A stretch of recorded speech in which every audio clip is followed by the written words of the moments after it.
ముఖ్యంగా మా సోషల్ మీడియాలో పనిచేసే మా తమ్ముళ్ళు చెల్లెళ్ళకు కూడా నేను హృదయపూర్వకంగా అభినందనలు చెప్తా ఉన్నాను.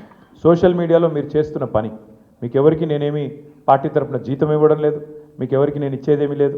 అయినప్పటికీ వాలంటరీగా పార్టీ మీద ఉన్న ప్రేమతో, నాయకుడు కేసీఆర్ గారి మీద ఉన్న అభిమానంతో మీరు చేస్తున్న కృషి, మీరు చేస్తున్న పని ఏదైతే ఉన్నదో మనస్ఫూర్తిగా నేను మీకు కూడా ధన్యవాదాలు తెలియజేస్తా ఉన్నా.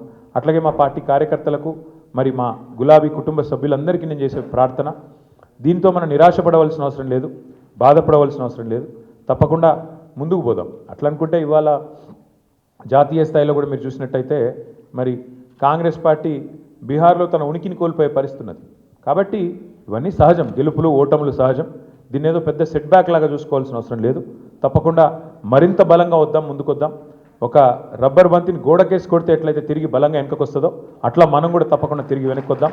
పెద్దలు కేసీఆర్ గారు తిరిగి రాష్ట్రానికి ముఖ్యమంత్రిగా మళ్ళీ బాధ్యతలు చేపట్టేదాకా ఎవరి శక్తి మేరకు వారు శక్తి వంచన లేకుండా కష్టపడదామని చెప్పి మా నాయకులు కార్యకర్తలకు మరొకసారి ధన్యవాదాలు తెలియజేస్తూ